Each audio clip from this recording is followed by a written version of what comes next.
퇴근 시간에 서울 시내버스는 거대한 잿빛 고래의 배 속과 같았다. 하루의 노동에 지친 사람들을 가득 삼킨 채 느리고 답답하게 아스팔트 위를 헤엄쳤다.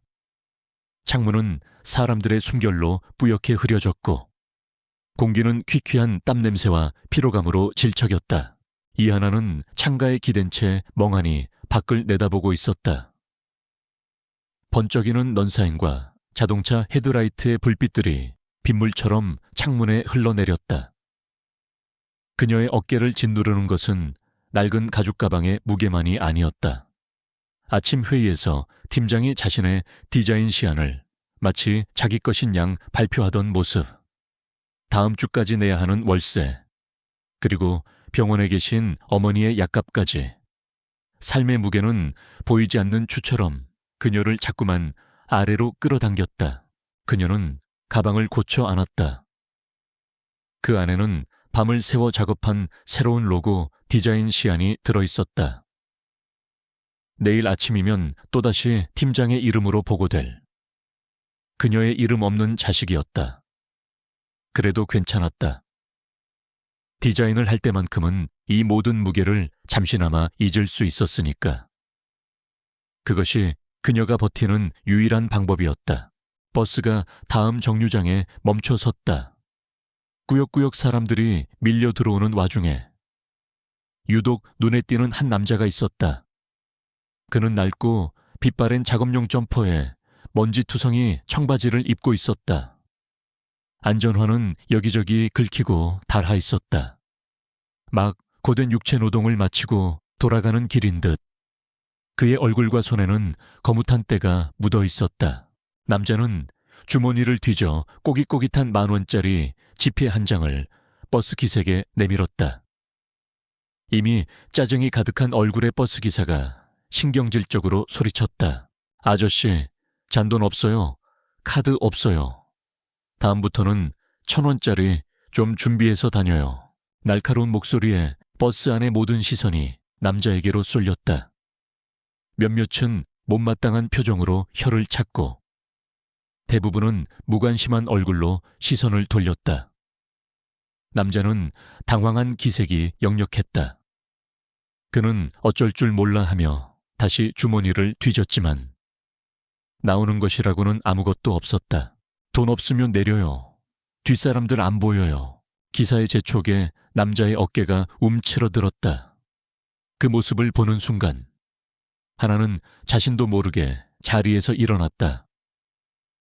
아버지의 실직 후 단돈 1,000원이 없어서 몇 정거장을 걸어야 했던 지난 겨울의 기억이 떠올랐기 때문이었다. 그 서러움과 막막함을 그녀는 누구보다 잘 알고 있었다. 하나는 사람들 사이를 비집고 앞으로 나아갔다. 기사님, 그녀는 자신의 교통카드를 단말기에 가져다 댔다. 삑 하는 소리와 함께 환승입니다 라는 안내 음성이 울렸다. 그녀는 망설임 없이 한 번 더 카드를 찍었다. 삑, 감사합니다. 제 카드로 계산했어요. 기사는 못마땅한 표정으로 그녀를 힐끗 쳐다보더니 이내 아무 말 없이 버스를 출발시켰다. 남자는 고개를 숙여 그녀에게 고맙다고 중얼거렸다. 그의 목소리는 지쳐서인지 아니면 미안해서인지 작고 갈라져 있었다. 정말 감사합니다. 하나는 괜찮다는 의미로 작게 고개를 끄덕이고는 자신의 자리로 돌아가려 했다. 하지만 그녀는 잠시 망설이더니 이내 그를 따라 버스 뒤편으로 갔다.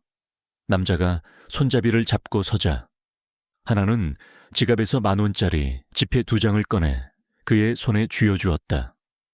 갑작스러운 행동에 남자의 눈이 동그래졌다. 저녁 식사라도 하세요. 하나는 부끄러운 마음에 그의 눈을 마주치지 못하고 작은 목소리로 속삭였다. 그녀에게 20,000원은 결코 적은 돈이 아니었다. 하지만 지금 이 남자에게는 자신보다 더 절실할 것이라 생각했다. 그녀는 서둘러 고개를 돌려 다시 창밖으로 시선을 옮겼다. 더 이상 그와 엮이고 싶지 않다는 무언의 표시였다. 남자는 자신의 손바닥에 놓인 온기가 채 가시지 않은 지폐 2장과 그녀의 뒷모습을 번갈아 보았다.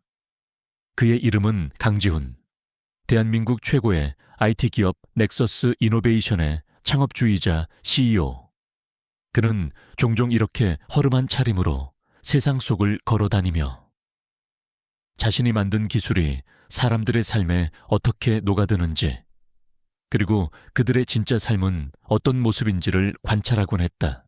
그는 수없이 많은 사람들을 만나고 관찰했지만 이런 경우는 처음이었다. 자신의 버스비를 내주고 심지어 저녁값까지 쥐어주는 무조건적인 친절. 그는 그녀의 낡은 신발과 여러 번 세탁해서 색이 바랜 가방을 보았다. 그녀 역시 넉넉하지 않다는 것을 한눈에 알 수 있었다. 그런데도 그녀는 망설임이 없었다. 거래나 계산이 아닌 순수한 공감과 연민에서 비롯된 행동이었다. 삭막한 도시의 한복판에서 그는 아주 작고 따뜻한 보석을 발견한 기분이었다. 그때 버스가 급정거하며 크게 흔들렸다. 중심을 잃은 하나가 휘청거리는 순간 그녀의 머리에서 작은 별 모양의 실핀이 바닥으로 툭 떨어졌다. 땡그랑 하는 작은 소리를 냈지만 버스의 소음에 묻혀 아무도 듣지 못했다. 하나 역시 머리핀이 떨어진 줄도 모르고 있었다. 지우는 몸을 숙여 조용히 그 머리핀을 주워 자신의 점퍼 주머니에 넣었다. 이 익명의 친절을 베푼 여자를 다시 찾을 수 있는 유일한 단서가 될지도 몰랐다. 몇 정거장 후 지우는 버스에서 내렸다. 그는 자신을 스쳐 지나가는 화려한 사람들과 자동차들의 행렬을 뒤로하고 하나가 타고 있는 버스가 멀어질 때까지 그 자리에 서 있었다. 그는 손에 쥔 지폐 2장과 작은 머리핀을 내려다보았다. 그의 얼굴에서 고단한 노동자의 표정이 서서히 지워지고 그 자리에는 날카롭고 냉철한 기업가의 얼굴이 드러났다. 그는 주머니에서 최신형 스마트폰을 꺼내 누군가에게 전화를 걸었다. 그의 목소리는 아까와는 비교도 할 수 없을 만큼 단단하고 권위가 실려 있었다. 조회 비서, 다음 일정은 취소하게. 더 중요한 일이 생겼어. 사람을 한 명 찾아야겠네. 차가운 밤 공기 속에서 그의 눈빛은 끈질긴 사냥을 시작하는 맹수처럼 깊고 어둡게 빛나고 있었다. 다음 날 아침, 넥서스 이노베이션의 로비는 차가운 우아함으로 빛나고 있었다. 대리석 바닥은 거울처럼 반짝였고 거대한 미디어월에서는 회사의 혁신적인 기술을 자랑하는 감각적인 영상이 쉴 새 없이 흘러나왔다. 최고의 인재들이 모여 미래를 만들어간다는 이 거대한 빌딩 안에서 이 하나는 그저 수많은 부품 중 하나에 불과했다. 디자인 3팀의 오픈된 사무공간. 수십 개의 파티션이 미로처럼 이어진 그곳의 가장 구석진 자리가 그녀의 책상이었다. 그녀는 이미 컴퓨터 앞에 앉아 어젯밤에 완성한 엘리시움 프로젝트의 로고를 다듬고 있었다. 도시와 자연, 그리고 인간의 조화를 형상화한 세련되고 따뜻한 디자인이었다. 그때 등 뒤에서 익숙한 목소리가 들려왔다. 이하나 씨, 엘리시움 프로젝트 로고 시안 다 됐나? 디자인 샘팀의 김정수 팀장이었다. 그는 능력은 없으면서 자리 보존에만 급급한 전형적인 중간 관리자였다. 그의 생존 방식은 팀원들의 아이디어를 가로채 자신의 성과로 포장하는 것이었다. 하나는 애써 미소를 지으며 자신의 모니터를 그에게 보여주었다. 김 팀장은 안경을 추어올리며 화면을 유심히 보는 척했다. 몇 번 의미 없는 고갯짓을 하던 그는 마치 대단한 지적이라도 하는 양 말했다. 좋아. 좋은데 여기 이 곡선을 조금만 더 부드럽게 해봐. 그리고 전체적으로 채도를 한 단계만 낮추고. 알았지? 이미 수십 번이나 반복된 레퍼토리였다. 그는 항상 이런 식으로 아주 사소한 수정을 지시함으로써 그 디자인이 자신의 지휘 아래 완성되었다는 명분을 만들었다. 네리 팀장님, 바로 수정하겠습니다. 그래, 수정 끝나면 바로 나한테 파일 보내. 오늘 오후 전략회의에서 내가 발표해야 하니까. 그 말을 남기고 김 팀장은 만족스러운 표정으로 돌아섰다. 하나의 심장이 쿵 하고 내려앉았다. 역시나 이번에도 자신의 이름은 지워질 것이다. 하지만 그녀는 내색하지 않았다. 이곳에서 살아남기 위해 그녀가 배운 첫 번째는 분노와 좌절을 감추는 법이었다. 그녀는 묵묵히 김 팀장이 지시한 대로 수정 작업을 시작했다. 같은 시각 빌딩의 가장 높은 층에 위치한 CEO 사무실. 강지훈은 더 이상 어젯밤 버스 안에 초라한 노동자가 아니었다. 완벽하게 몸에 맞는 최고급 맞춤 정장을 입은 그는 도시 전체를 발 아래에 둔 채 거대한 통유리창 앞에 서 있었다. 그의 앞에는 충직한 비서, 최민석 실장이 공순하게 서 있었다. 지훈은 자신의 거대한 원목 책상 위로 어젯밤에 주운 작은 별 모양 머리핀을 올려놓았다. 수억 원을 호가하는 현대 미술 작품이 걸린 호화로운 사무실의 풍경과 낡고 값싼 머리핀의 조화는 극도로 이질적이었다. 이 사람을 찾게 지훈이 나지막이 말했다. 최 실장은 잠시 당황한 표정을 지었다. 대표님, 누구를 말씀이신지 어젯밤 버스에서 만난 한 여자일세.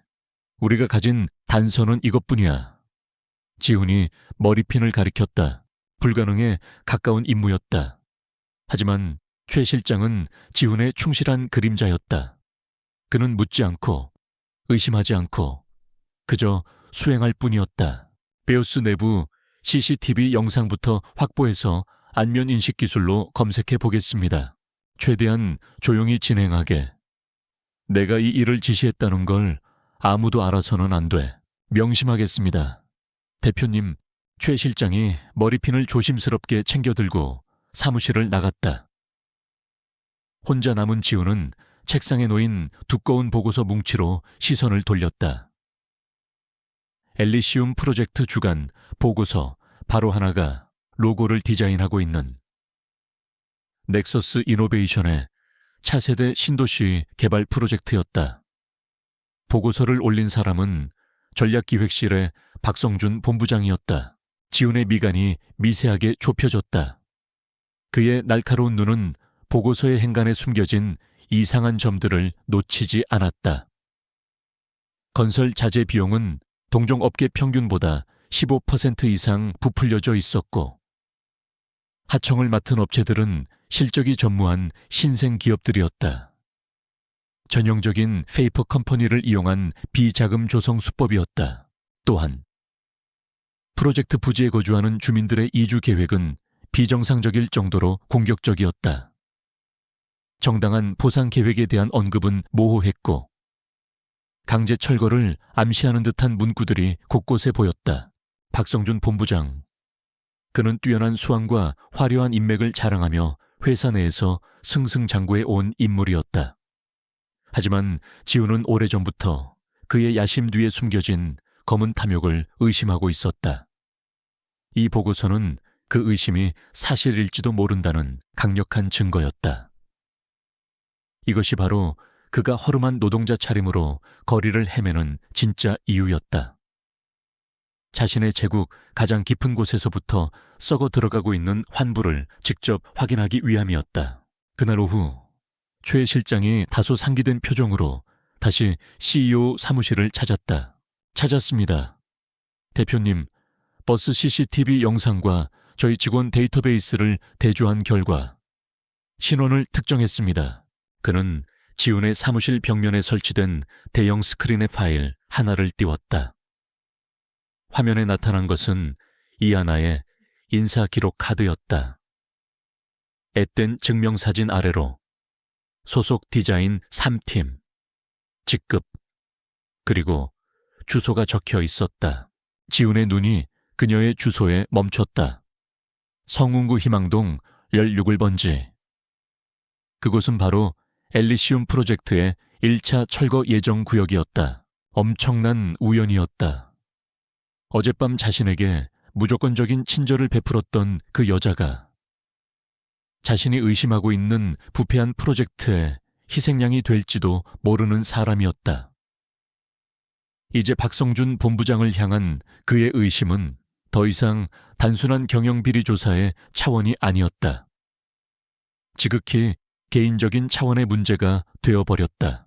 지우는 책상 위에 놓인 머리핀을 가만히 내려다보았다.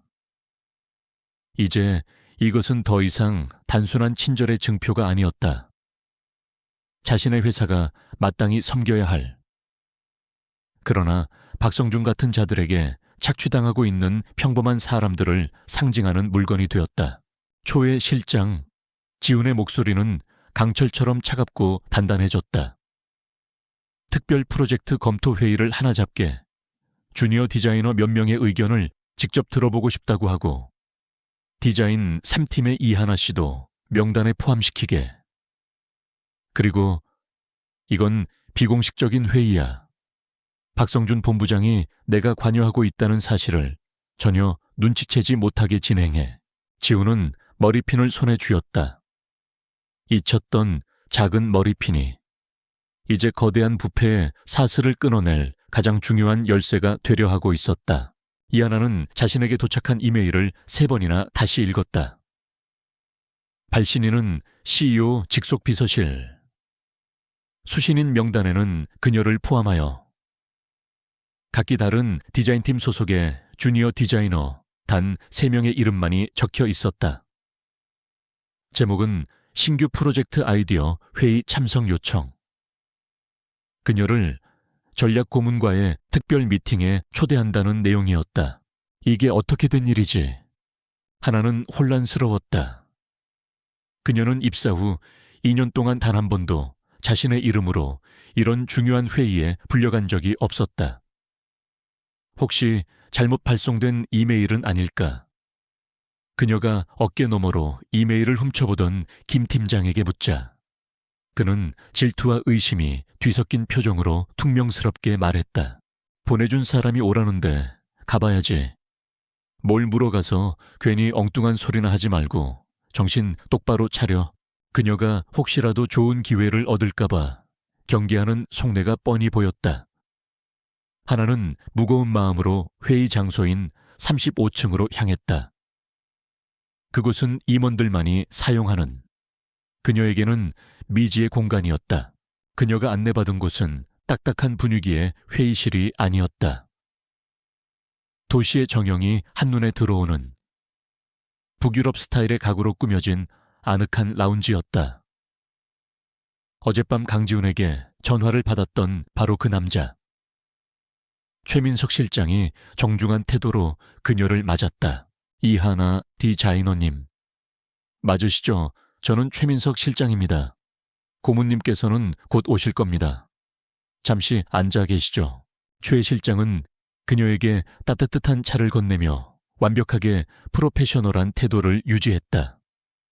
하지만 그의 눈빛 속에는 눈에 보이지 않는 평가의 잣대가 숨겨져 있음을 하나는 느낄 수 있었다. 이 회사의 꼭대기층에 있는 사람들은 모두 비슷한 종류의 차가운 공기를 내뿜었다. 잠시 후 라운지 안쪽의 문이 열리며 한 남자가 들어왔다. 그는 CEO의 공식 사진에서 보던 권위적인 모습의 정장 차림이 아니었다. 부드러운 캣이며 터틀넥에 세련된 블레이저를 걸친 훨씬 젊고 편안한 모습이었다. 하지만 그에게서는 평범한 사람에게서는 느껴지지 않는 조용하지만 강렬한 존재감이 뿜어져 나왔다. 반갑습니다. 전략 고문을 맡고 있는 강지훈이라고 합니다. 그가 내민 손을 맞잡는 순간 하나는 알 수 없는 기시감을 느꼈다. 어디선가 본 듯한 얼굴, 들어본 듯한 목소리. 하지만 도무지 기억이 나질 않았다. 어젯밤 버스 안에 초라한 남자와 눈앞에 이 세련된 남자를 연결시키기란 불가능에 가까웠다. 지우는 그녀를 소파에 앉히고는 본론으로 들어갔다. 그는 디자인에 대한 철학적인 질문부터 시작했다. 몇 장의 추상적인 사진을 보여주며 그녀의 해석을 물었고 좋은 디자인의 조건이 무엇이라고 생각하는지 물었다. 처음에는 잔뜩 긴장했던 하나도. 디자인에 대한 이야기가 시작되자 이내 긴장을 풀고 자신의 생각들을 이야기하기 시작했다. 디자인은 단순히 예쁘게 만드는 것이 아니라고 생각합니다. 사용자의 마음을 움직이고 브랜드가 가진 약속을 시각적으로 구현하는 일이니까요. 특히 기업의 브랜딩에 있어서는 사회적 책임감과 진정성이 무엇보다 중요하다고 생각합니다. 그녀는 열정적이었다. 그녀의 눈은 반짝였고 목소리에는 자신의 일에 대한 깊은 애정과 확신이 담겨 있었다. 지우는 그녀의 모습에서 김 팀장 같은 사람들에게 억눌려 있던 가공되지 않은 원석의 빛을 보았다. 그는 자신이 사람을 제대로 봤다는 사실에 속으로 만족스러운 미소를 지었다. 대화가 무르익었을 때 지우는 의도적으로 화제를 엘리시움 프로젝트로 돌렸다. 우리 회사가 지금 가장 크게 투자하고 있는 신도시 개발 프로젝트입니다. 이하나 디자이너의 관점에서 이 프로젝트의 공공 이미지나 브랜딩에 대해 어떻게 생각하는지 솔직한 의견을 듣고 싶군요. 그것은 위험한 질문이었다. 회사의 핵심 프로젝트를, 그것도 고위 임원 앞에서 비판하는 것은 자신의 경력을 스스로 끝장내는 행위나 다름없었다. 하나는 잠시 망설였다. 그저 칭찬 일색에 안전한 대답을 할 수도 있었다. 하지만 그녀의 머릿속에는 곧 철거될 자신의 동네 풍경이 떠올랐다. 평생 그곳에서 장사를 해온 작은 가게의 주인들, 갑작스러운 이주 통보에 망연자실하던 늙은 이웃들의 얼굴. 그녀의 양심이 두려움을 이겼다. 하나는 깊게 숨을 들이마신 뒤 정중하지만 단호한 목소리로 입을 열었다. 전략적인 관점에서 엘리시움의 브랜딩은 훌륭합니다. 진보와 럭셔리라는 가치를 성공적으로 전달하고 있죠. 하지만 윤리적인 관점에서는 우려되는 부분이 있습니다. 지훈의 눈빛이 날카로워졌다. 브랜드는 로고나 슬로건이 전부가 아닙니다. 그것은 고객을 향한 약속입니다. 하지만 엘리시룸이라는 이름이 주는 낙원의 약속은 그곳에서 평생을 살아온 주민들에게는 공허하게 들릴 뿐입니다. 그들의 집을 빼앗은 자리에 세워지는 낙원은 결국 또 다른 누군가에게는 지옥일 테니까요. 아름다운 가면 뒤에 숨겨진 차갑고 무자비한 얼굴처럼 느껴집니다. 그녀는 프로젝트의 공지문에 담긴 공격적인 어조와 주민들과의 소통이 부재한 일방적인 진행 방식을 조목조목 비판했다. 지우는 아무 말 없이 그녀의 이야기를 경청했다. 그는 그녀가 용기 있는 사람일 것이라고는 예상했지만 이 정도로 자신의 원칙이 뚜렷한 사람일 줄은 몰랐다. 그녀는 데이터를 통해서가 아니라 인간에 대한 공감을 통해 프로젝트의 가장 치명적인 문제점을 정확하게 꿰뚫어 보고 있었다. 그는 이제 확신했다. 그녀는 단순히 자신의 수사를 위한 열쇠가 아니었다. 그녀는 어쩌면 자신이 잃어버렸던 이 거대한 회사의 영혼을 되찾기 위해 반드시 필요한 사람일지도 모른다는 것을. 면담이 끝났다. 지우는 그녀의 솔직한 피드백에 감사하다며 프로젝트 팀에서 참고하도록 전달하겠다는 의례적인 말로 그녀를 돌려보냈다. 라운지를 나서는 하나의 마음은 복잡했다. 방금 내 경력을 망쳐버린 걸까 하는 두려움과 하고 싶은 말을 다 했다는 기묘한 해방감이 뒤섞여 있었다. 혼자 남은 라운지에서 초의 실장이 지훈에게 조심스럽게 물었다. 대표님, 상당히 대담한 발언이었습니다. 지훈은 창밖으로 보이는 도시를, 그 안에 점처럼 박혀있는 하나의 동네를 내려다보며 나직이 대답했다. 대담한가 아니, 초의 실장. 저건 진정성의 소리야. 그리고 그건 내가 이 회사에서 아주 오랫동안 듣지 못했던 소리지. 그는 이제 그녀를 지켜야만 했다. 자신의 부패한 정원을 위협하는 해충들로부터 비밀리에 진행되었어야 할 특별 면담은 비밀이 없는 거대한 조직의 속성상 얼마 지나지 않아 희미한 소문이 되어 디자인 본부에 퍼져나갔다. 디자인 3팀의 존재감 없는 주니어 디자이너 이하나가 CEO 직속 비서실에 누군가와 독대를 했다는 이야기. 그 소문은 여러 사람의 입을 거치며 부풀려지고 왜곡되어 마침내 박성준 본부장의 귀에까지 흘러 들어갔다. 박성준은 자신의 사무실에서 방금 보고를 마친 정보원의 말을 곱씹고 있었다. 그는 40대 후반에 언제나 흠잡을 데 없이 완벽한 차림을 한 남자였다. 그의 얼굴에는 항상 부드러운 미소가 걸려 있었지만 그 미소는 결코 그의 눈에는 닿지 않았다. 그는 사내 정치의 달인이었고 자신의 앞길에 방해가 되는 것은 무엇이든 치워버리는 냉혹함을 지니고 있었다. 전략 고문과의 비공식 면담. 박성준은 즉시 이하나의 인사 기록을 다시 열람했다. 그의 시선이 그녀의 주소, 성운구 희망동이라는 글자에 못 박혔다. 자신의 엘리시움 프로젝트 1차 철거 부지 한복판 그 순간 그의 머릿속에서 경고음이 울렸다. 혹시 내부 고발자인가 아니면 경쟁 세력이 심어놓은 첩자인가 면담에서 그녀가 프로젝트에 대해 비판적인 발언을 했다는 정보원의 보고가 그의 의심에 불을 지폈다. 박성준은 위협은 싹부터 잘라버려야 한다는 신조를 가진 남자였다. 그는 즉시 행동에 착수했다.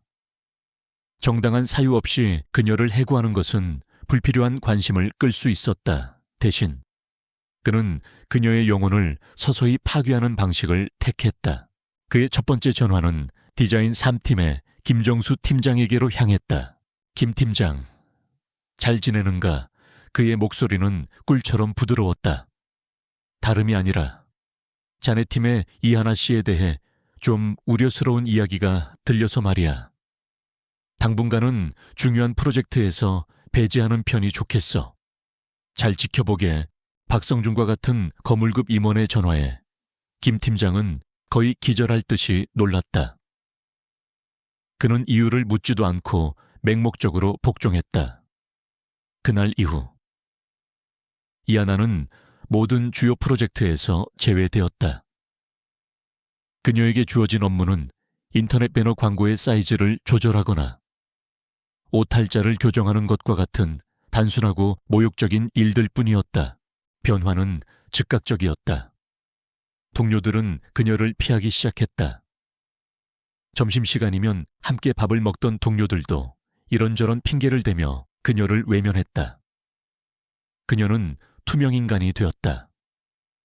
복도를 지날 때마다 자신을 향해 쏟아지는 의심과 경멸의 시선이 비수처럼 날아와 박혔다.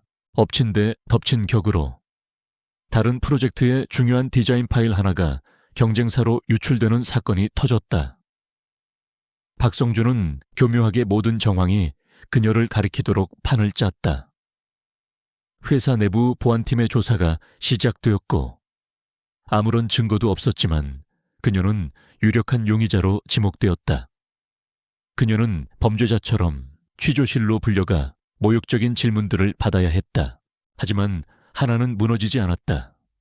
그녀는 두렵고 외로웠지만 동시에 분노가 치밀어 올랐다. 이 모든 것이 자신을 향한 의도적인 공격이라는 것을 깨달았다. 그날 전략 고문이라는 남자에게 했던 솔직한 발언이 원인이었을까? 그녀는 배신감과 함께 불의에 맞서 싸워야 한다는 의지를 다졌다. 그녀는 자신에게 일어나는 모든 일들, 부당한 업무 지시, 동료들의 따돌림, 그리고 보안팀의 강압적인 조사 내용까지 날짜와 시간대별로 꼼꼼하게 기록하기 시작했다. 한편 강지훈은 자신의 사무실에서 이 모든 상황을 지켜보고 있었다. 최 실장을 통해 그는 하나에 대한 보호 관찰을 조용히 진행하고 있었다. 사내 통신망에 대한 감시는 부패를 막기 위한 필요악이었다.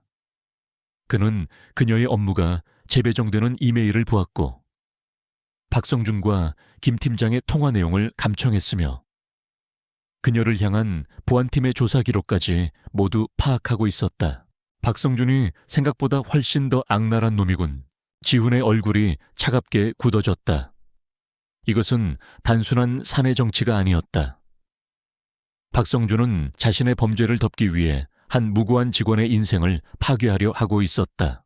위협은 회사 안에서 그치지 않았다. 그날 저녁, 하나가 퇴근하여 자신의 동네로 들어서는 길이었다.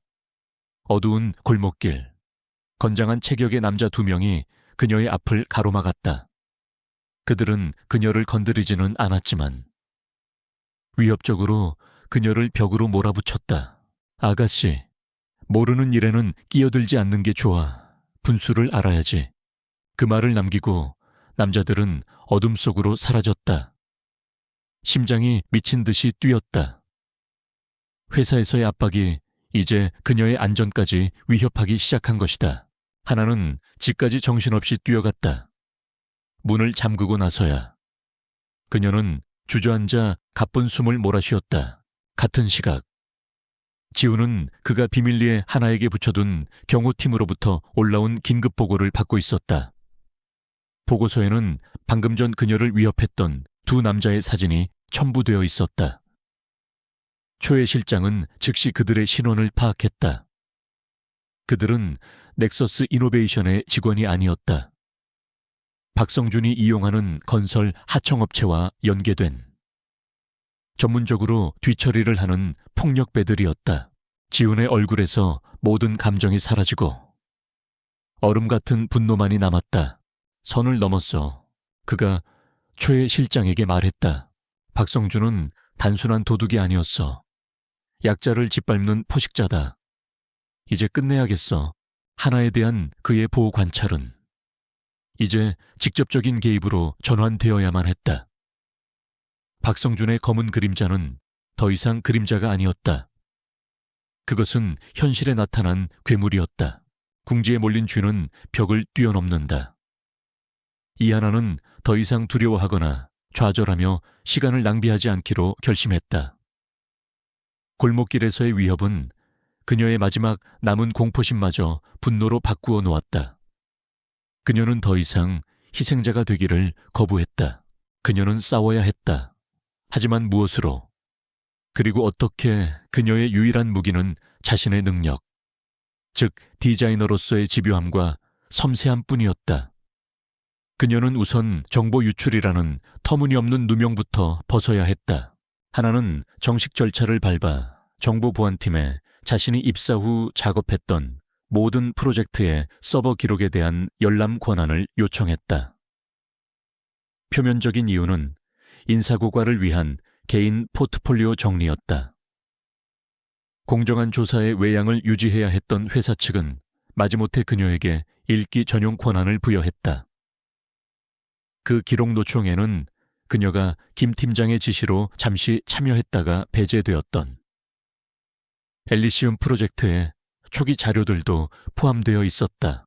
그날부터 하나는 자신의 작은 자취방에서 밤을 새워가며 수천 개의 디지털 파일과 씨름했다. 디자인 시안, 회의록, 자재 사양서, 하청업체 계약서 등 처음에는 자신의 결백을 증명할 자료를 찾는 데에만 집중했다. 하지만 그녀의 시선은 자꾸만 엘리시움 프로젝트 관련 파일들로 향했다. 무언가 이상했다.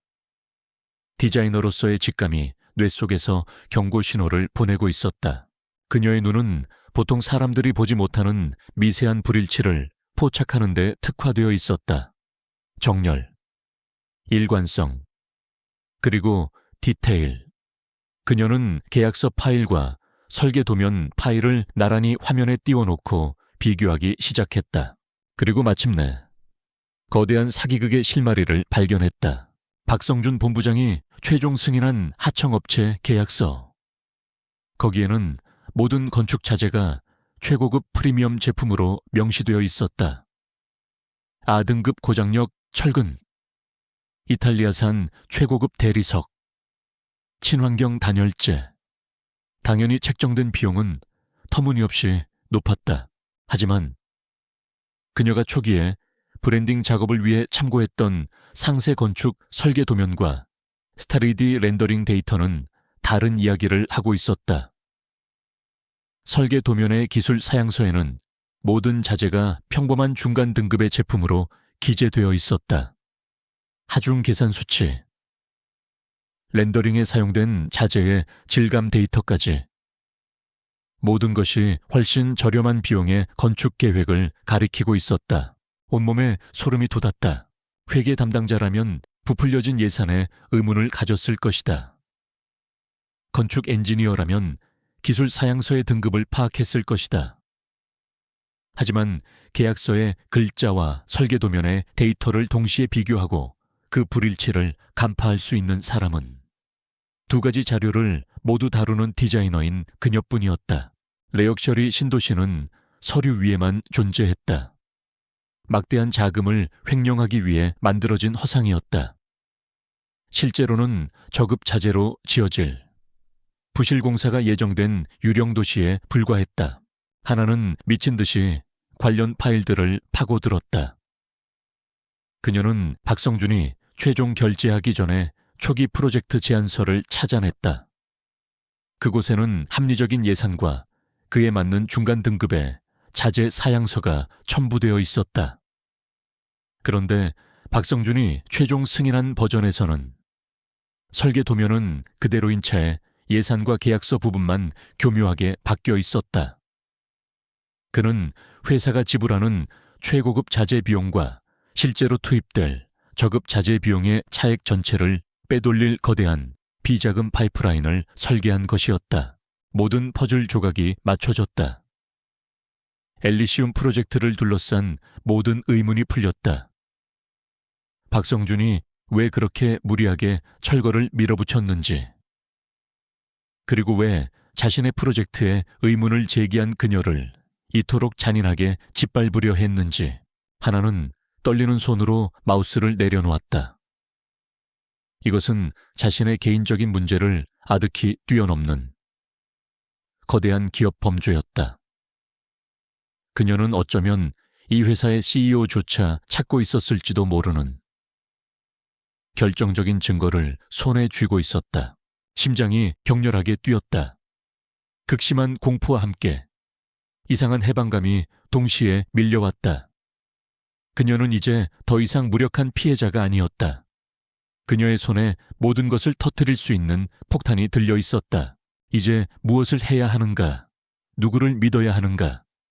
김 팀장, 박 본부장과 한패일지도 모른다. 보안팀 그들은 이미 자신을 범죄자 취급했다. 그녀의 머릿속에 한 사람의 얼굴이 떠올랐다. 자신에게 솔직한 의견을 물어봐 주었던, 다른 임원들과는 어딘가 달라 보였던 그 남자. 전략고문 강지훈. 어쩌면, 아주 만약에 그 사람이라면 믿을 수 있을지도 모른다. 하나는 자신을 회의에 초대했던 비서실의 이메일을 찾아냈다. 그곳에는 최민석 실장의 연락처가 적혀 있었다. 그녀는 떨리는 손으로 스마트폰을 들었다. 깊게 숨을 들이마신 후 그녀는 통화 버튼을 눌렀다. 수화기 너머로 익숙한 차갑고 절제된 목소리가 들려왔다. 네, 최민석입니다. 아여, 최민석 실장님 되십니까? 하나의 목소리는 거의 속삭임처럼 작게 떨려 나왔다. 저는 디자인 3팀의 이하나입니다. 강지훈 고문님과 통화를 하고 싶습니다. 아주 위급한 일입니다. 그녀는 선택을 내렸다. 더 이상 도망치거나 숨지 않을 것이다. 그녀는 이제 내부 고발자가 되기로 결심했다. 최민석 실장에게 전화를 건 후 이하나는 지옥 같은 기다림의 시간을 보내야 했다. 자신이 올바른 선택을 한 것인지 확신할 수 없었다. 만약 강지훈 고문 역시 박성준 본부장과 한패라면, 만약 이 전화 한 통이 자신의 목숨을 재촉한 꼴이라면 아파트 복도에서 들려오는 작은 발소리 하나에도 심장이 철렁 내려앉았다. 몇 시간이 흘렀을까? 발신번호 표시지 안으로 문자 메시지 한 통이 도착했다. 최민석 실장이었다. 밤 11시 남산 공공도서관 남문 입구. 혼자 오십시오. 이 메시지는 확인 후 즉시 삭제하십시오. 암호처럼 간결하고 비밀스러운 메시지였다. 공공장소이면서도 밤에는 인적이 드물어 감시가 용이한 곳. 전략적인 장소 선택이라고 하나는 생각했다. 약속 시간이 가까워지자 하나는 모자를 깊게 눌러쓰고 아파트를 나섰다. 밤 11시의 도서관은 문을 닫은 채 어둠과 침묵에 잠겨 있었다. 그녀는 약속 장소인 벤치에 앉아 불안하게 주위를 살폈다. 잠시 후 헤드라이트를 끈 검은색 세단 한 대가 소리 없이 다가와 그녀 앞에 멈춰 섰다. 운전석에는 최민석 실장이 앉아 있었다. 그가 말없이 뒷좌석 문을 열었다. 심장이 격렬하게 뛰었지만 하나는 망설임 끝에 채 올라탔다.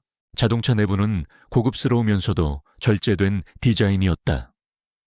그녀가 타자마자 운전석과 뒷좌석 사이에 파티션이 소리 없이 올라가 그녀는 뒷좌석에 완전히 고립되었다.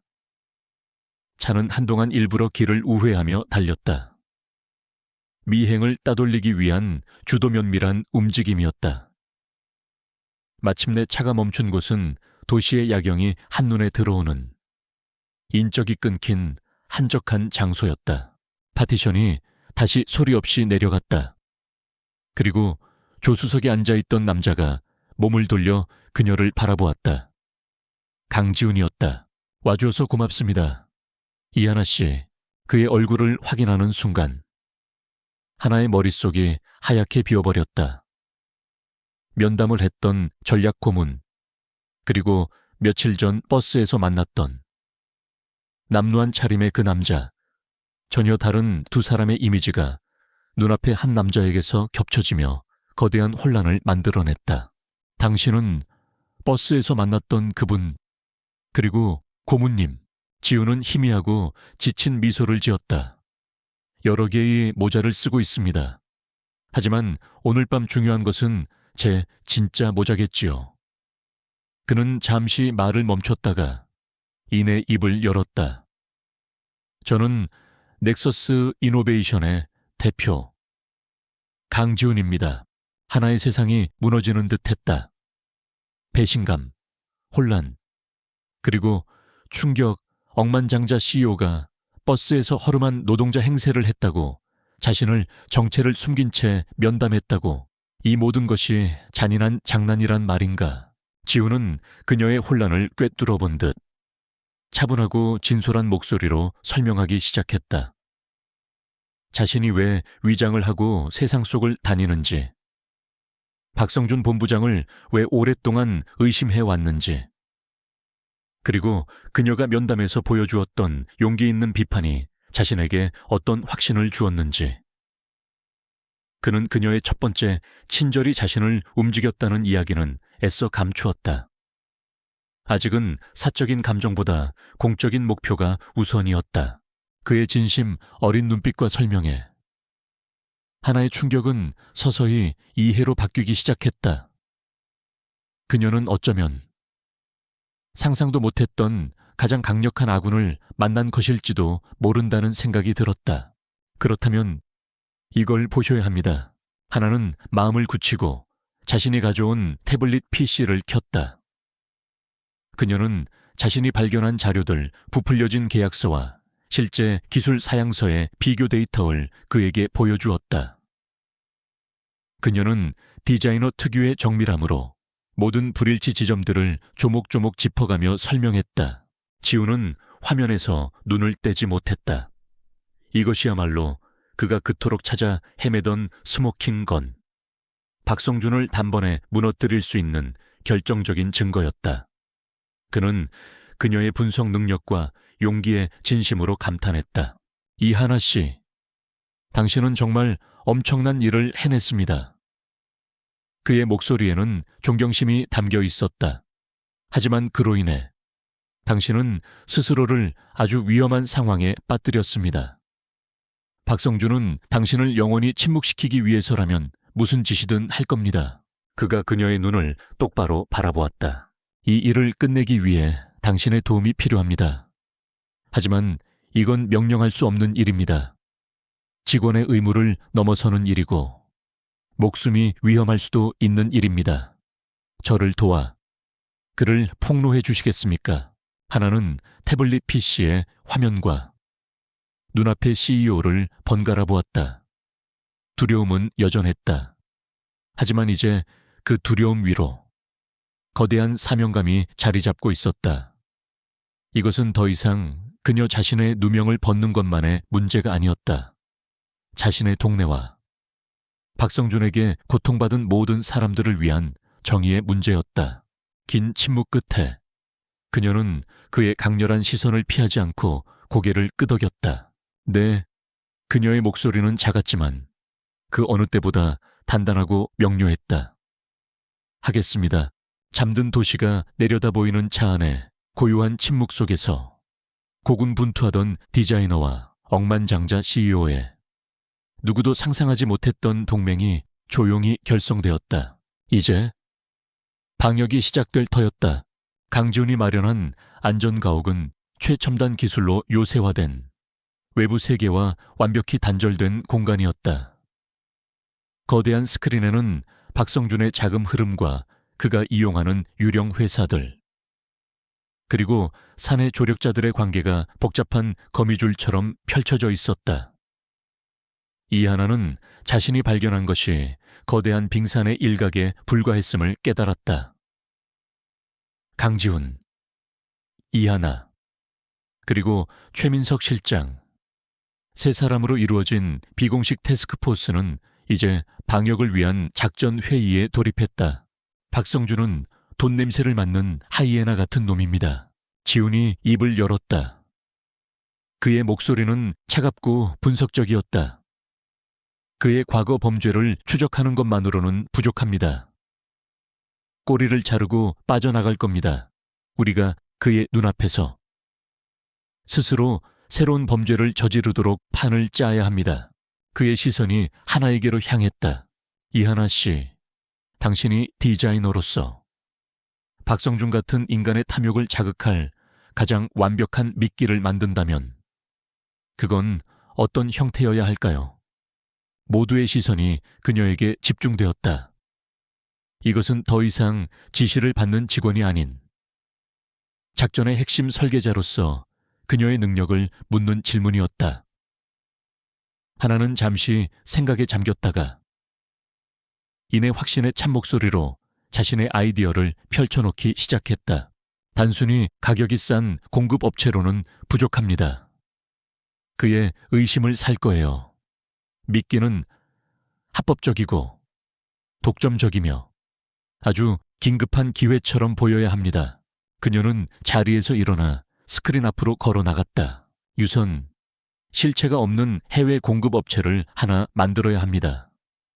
기업 규제가 느슨한 파나마 같은 곳에 서류상으로만 존재하는 테라마티리얼스라는 회사를 설립하는 겁니다. 그녀의 주도에 박성준을 올가맬 완벽한 미끼가 구체화되기 시작했다. 하나의 임무는 이 유령 회사를 진짜처럼 보이게 할 완벽한 서류 뭉치를 디자인하는 것이었다. 첫째, 그녀는 자신의 재능을 10분 발휘하여 테라 머티리얼스에 세련되고 전문적인 기업 로고와 브랜딩을 만들어냈다.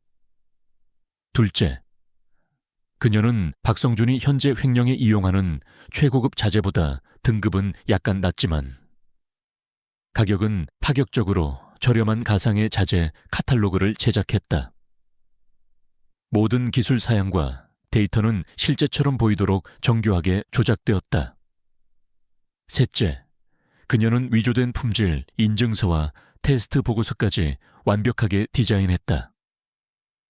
어느 전문가가 보아도 진짜라고 믿을 수밖에 없을 수준이었다. 마지막으로 그녀는 이 모든 것을 담은 제안서에 임원 특별 할인가와 비밀 유지 보장이라는 문구를 넣어 박성준의 부패한 욕망을 정면으로 겨냥했다.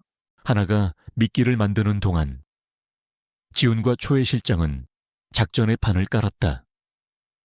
초회 실장의 해킹팀은 테라 머티리얼스의 임시 웹사이트와 착신 전환이 가능한 연락처, 가짜 사업자 목록 등 디지털상의 모든 발자국을 만들어냈다.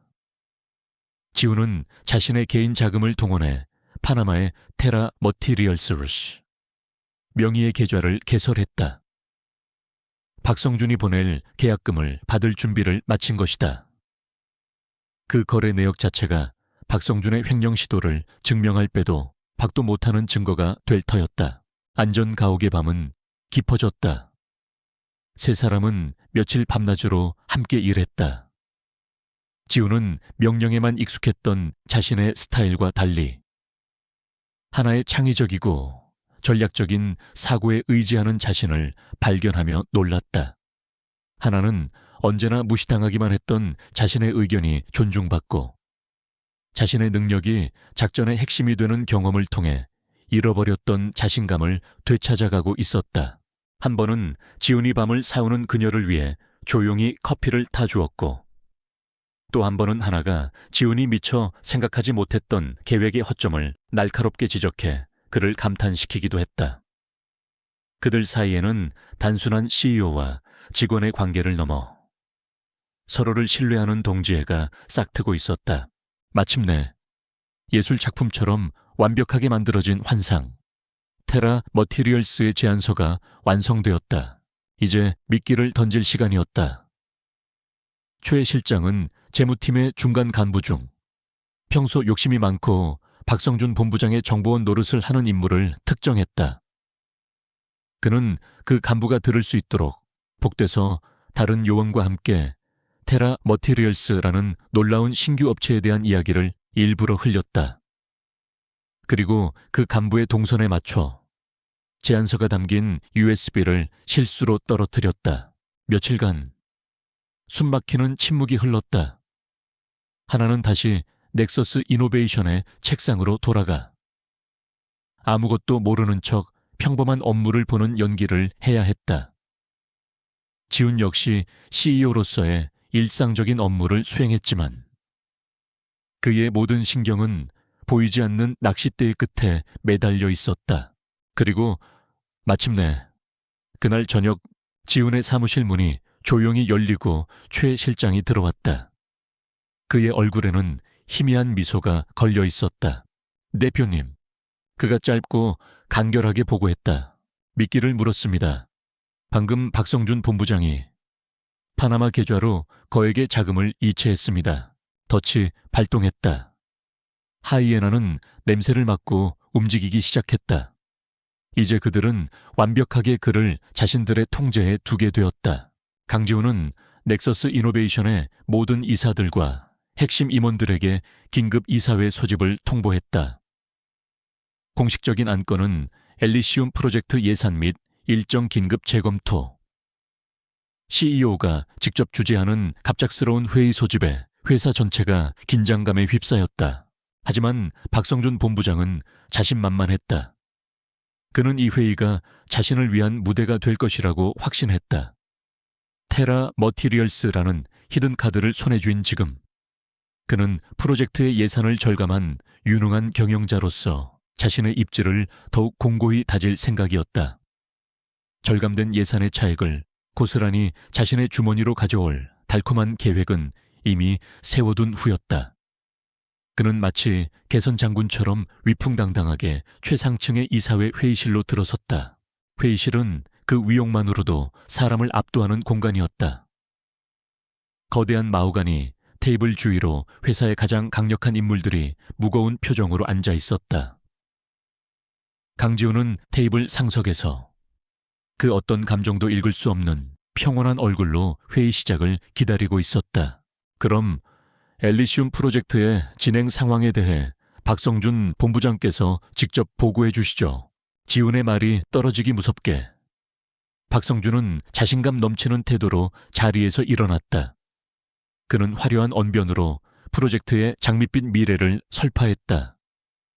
인상적인 수치와 데이터가 담긴 프레젠테이션이 끝나고 그는 비장의 무기를 꺼내 들었다.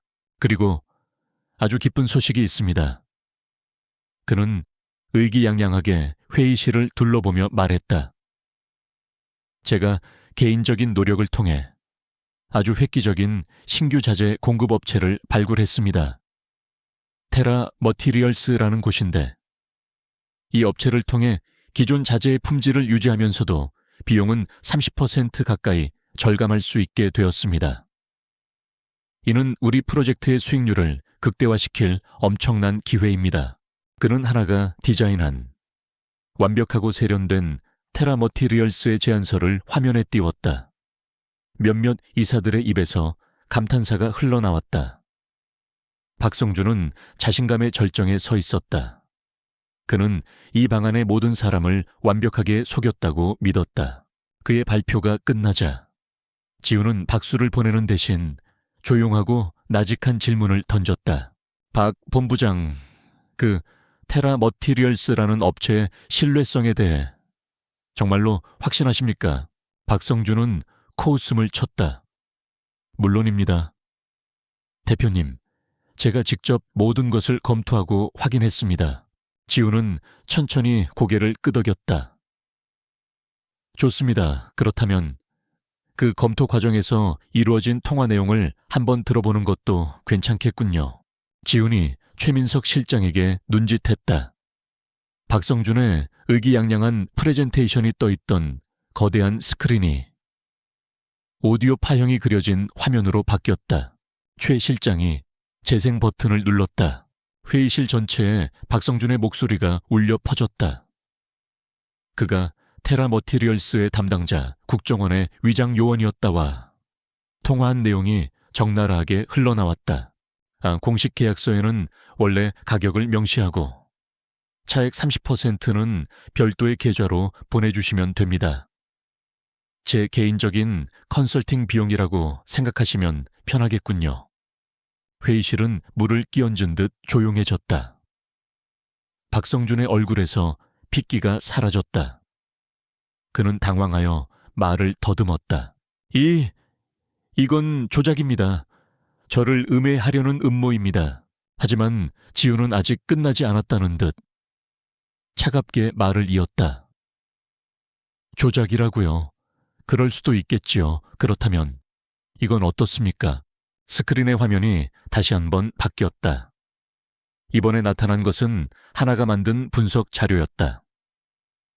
엘리시움 프로젝트의 초기 계약서와 실제 기술 설계 도면을 나란히 비교한 화면, 부풀려진 최고급 자재의 가격과 실제로는 중간 등급의 자재를 사용하도록 되어 있는 설계 데이터. 그 차이는 누가 보아도 명백했다. 하나는 복잡한 데이터를 회의실의 모든 사람들이 단 몇 초 만에 이해할 수 있도록 완벽하게 시각화해냈다. 지훈의 목소리는 얼음장처럼 차가웠다.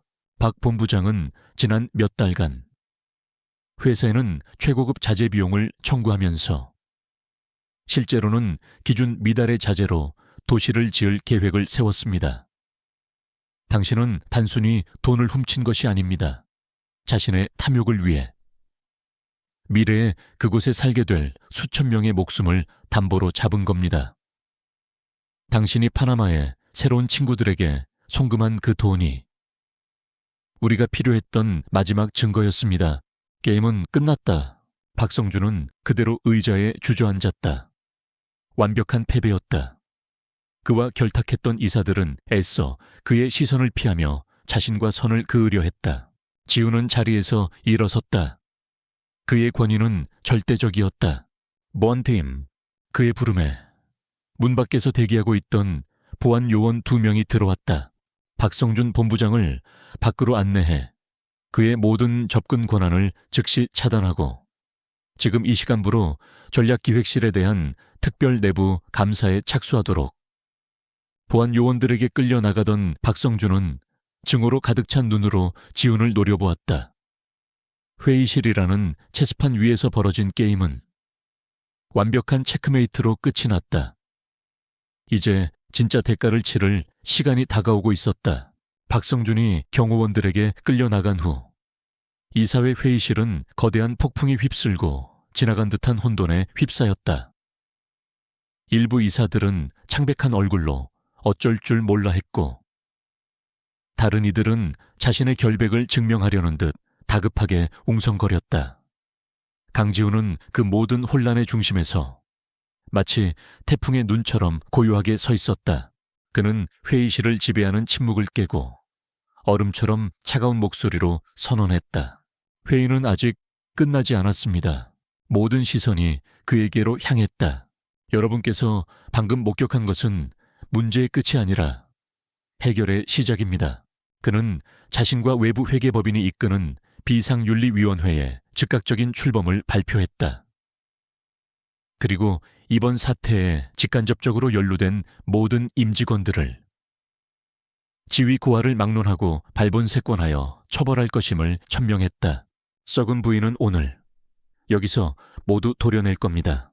그는 한 명 한 명 이사들의 눈을 똑바로 마주 보았다. 특히 그동안 박성준의 비리를 묵인하거나 동조해왔던 이들을 꿰뚫어 볼 듯이 응시했다. 그의 시선 아래 그들의 오만했던 가면들이 산산조각 나기 시작했다. 오늘 이 시간부로 넥서스 이노베이션의 권력 지도는 완전히 새로 쓰이고 있었다. 숙청은 즉각적이고 외과수술처럼 정밀하게 이루어졌다. 지훈의 명령이 떨어지자마자 특별감사팀이 전략기획실을 급습했다. 모든 컴퓨터와 서류들이 압수되었고 박성준의 핵심 측근들은 그 자리에서 정직 처분을 받고 보안 요원들에게 이끌려 건물 밖으로 쫓겨났다. 넥서스 이노베이션 전체가 거대한 수술대에 오른 듯 썩은 살을 잘라내는 고통스러운 정화 작업이 시작되었다. 지훈은 감사팀과 함께 직접 관련자들의 신문을 주재했다. 얼마 전까지만 해도 회사의 권력을 주무르던 임원들이 이제는 밝은 조명 아래에서 식은땀을 흘리며 자신들의 배신 행위를 자백해야 했다. 재무팀, 구매팀, 심지어 법무팀까지 뻗어있던 부패의 거미줄이 한 올 한 올 끊어지고 있었다. 체포영장이 발부되기 시작했다. 넥서스 타워 앞은 방송국 취재 차량들로 장사진을 이루었다. 언론은 연일 대서특필로 박성준 게이트를 다루었고 그를 비호하던 정치권의 인사들마저 등을 돌렸다. 모든 것을 잃은 박성준은 기업의 탐욕을 상징하는 얼굴이 되어 대중의 지탄을 받았다. 회사 안에 그가 쌓아 올렸던 작은 제국은 그렇게 하룻밤 사이에 완벽하게 무너져 내렸다. 이 모든 격동의 시간 속에서 이하나는 자신의 자리에서 묵묵히 모든 것을 지켜보고 있었다. 그녀는 회의실의 영웅이 아니었다. 그저 평범한 직원으로서 사내 모니터에 뜨는 뉴스와 동료들의 수군거림을 통해 사건의 경과를 접할 뿐이었다. 한때 그녀를 벌레 보듯 하던 김 팀장은 이제는 그녀가 CEO와 연결되어 있을지도 모른다는 두려움에 그녀의 눈치를 보며 비굴할 정도로 친절을 베풀었다. 어느 날 오후 그녀는 로비의 대형 뉴스 화면을 통해 박성준이 검찰 수사관들에게 이끌려 수갑을 찬 채 이송되는 모습을 보았다. 자신을 파멸시키려 했던 남자가 모든 오만함을 잃고 두려움에 떠는 초라한 모습으로 서 있었다. 그녀는 통쾌함이나 복수심을 느끼지 않았다. 대신 조용하고 깊은 정의가 실현되었다는 안도감을 느꼈다. 그녀는 자신의 컴퓨터 화면을 바라보았다. 그곳에는 깨끗하고 새로운 디자인 프로젝트가 그녀를 기다리고 있었다. 마침내 두려움 없이 자신이 사랑하는 일을 마음껏 할 수 있을 것 같았다. 폭풍이 어느 정도 지나간 며칠 후 최민석 실장이 그녀의 책상으로 찾아왔다. 이하나 씨, 대표님께서 뵙기를 원하십니다. 그의 목소리에는 이전에는 없었던 분명한 존경심이 담겨 있었다. 그녀가 올라간 CEO 사무실은 비밀스러운 만남을 가졌던 때와는 다른 공기가 흘렀다. 공식적이지만 그 기저에는 승리를 함께 나눈 동지로서의 유대감이 느껴졌다.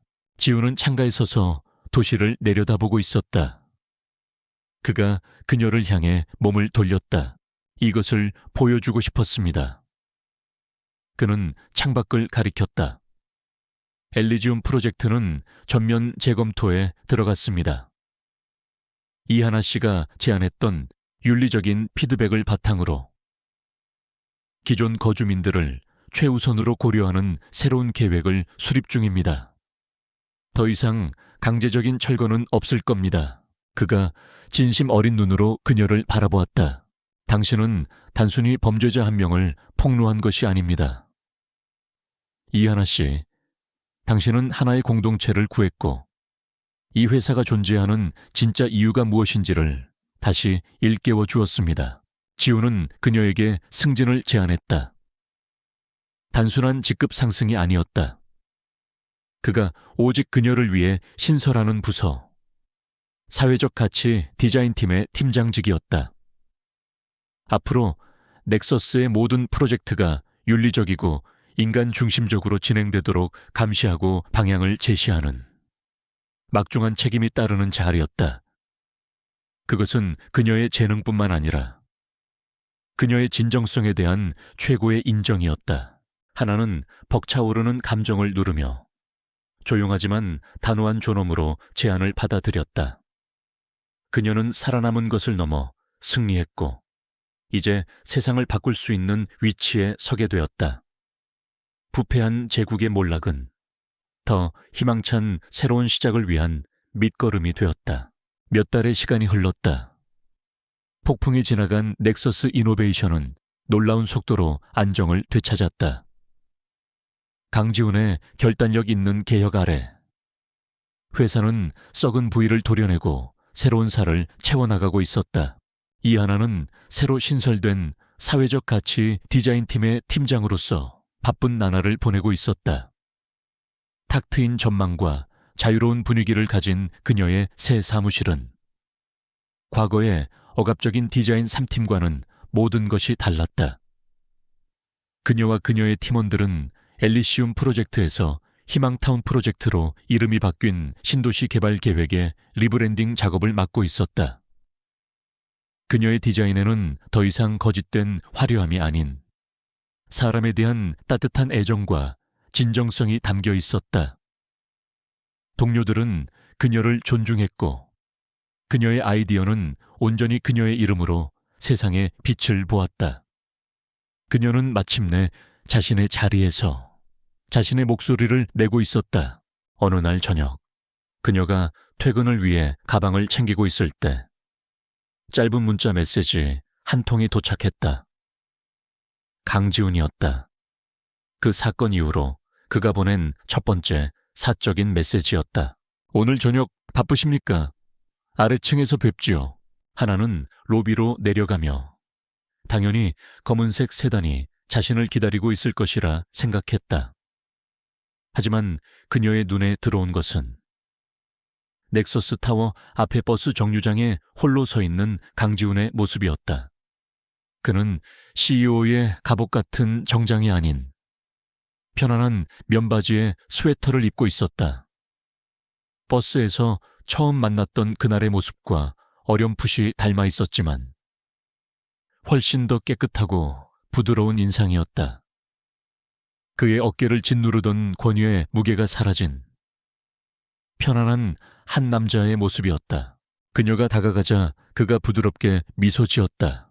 돌려줄 것이 있어서요. 그가 손을 내밀었다. 그의 손바닥 위에는 빳빳한 10,000원짜리 지폐 2장과 작은 별 모양의 머리핀이 놓여 있었다. 이건 주인을 찾아주는 게 맞는 것 같아서 그는 그녀의 손바닥 위로 머리핀을 조심스럽게 올려주었다. 그리고 이건 빚을 갚는 겁니다. 이자까지 쳐서 그가 지폐를 그녀의 손에 쥐어주었다. 하나는 감동과 당황스러움이 뒤섞인 표정을 지었다. 대표님, 이러지 않으셔도 되는데. 아니요. 그래야만 합니다. 그의 목소리는 낮고 진실했다. 그날 하나 씨는 저에게 단순히 버스비를 내준 것이 아닙니다. 이 빌딩 꼭대기에서 제가 잊고 있던 무언가를 다시 일깨워 주었습니다. 이 차가운 세상에도 조건 없는 친절이 여전히 존재한다는 것을 보여주셨어요. 고맙습니다. 하나 씨, 처음으로 직함 없이 자신의 이름을 부르는 그의 목소리에 그와 그녀 사이에는 새로운 종류의 공기가 흐르기 시작했다. 바로 그때 그들이 처음 만났던 그날과 같은 번호의 버스가 정류장으로 들어오고 있었다. 탈까요? 지훈이 버스를 향해 눈짓했다. 하나는 입가에 떠오르는 미소를 감추지 못하고 고개를 끄덕였다. 그들은 나란히 버스에 올라탔다. 이번에는 지훈이 자신의 카드로 두 사람의 요금을 계산했다. 버스는 여전히 사람들로 붐볐지만 그날과는 모든 것이 다르게 느껴졌다. 그들은 창가에 나란히 두 자리를 잡고 앉았다. 많은 대화를 나누지는 않았다. 그저 스쳐 지나가는 도시의 불빛을 함께 바라볼 뿐이었다. 더 이상 CEO와 부하 직원도 부자와 가난한 여자도 아니었다. 그들은 그저 버스에 나란히 앉아있는 지훈과 하나였다. 버스는 그녀가 지켜낸 동네 희망동 입구에 멈췄다. 그녀가 자리에서 일어나 내리려 하자 지훈도 함께 자리에서 일어섰다. 바래다 주겠습니다. 그것은 질문이 아닌 당연하다는 듯한 한마디였다. 그들은 버스에서 내려 익숙한 골목길을 함께 걸었다. 재개발의 위협이 사라진 동네는 활기를 되찾고 있었다. 주민들이 함께 가꾸는 작은 커뮤니티 정원이 생겼고 낡은 가게는 새로운 간판을 달고 있었다. 그녀가 지켜낸 정의의 결과가 눈앞에 평화로운 풍경으로 펼쳐져 있었다. 그녀의 낡은 다세대 주택 앞에 도착했다. 저 다 왔네요. 그녀가 쑥스러운 듯 말했다. 하나씨. 그가 그녀를 마주보며 섰다. 그날 버스에서의 만남은 저에게는 우연이 아니었습니다. 그리고 우리의 인연이 여기서 끝나지 않기를 바랍니다. 더 이상의 말은 필요 없었다. 그의 눈빛이 모든 것을 말해주고 있었다. 하나는 자신의 손에 들린 작은 머리핀을 내려다보았다. 그리고 다시 고개를 들어 그를 바라보았다. 그녀의 얼굴에 환하게 피어나는 미소가 그가 듣고 싶어 했던 대답이었다. 이야기는 극적인 고백이 아닌 조용한 약속으로 끝을 맺었다. 버스에서 시작된 작은 친절이 이제 막 새로운 여정의 시작을 알리고 있었다.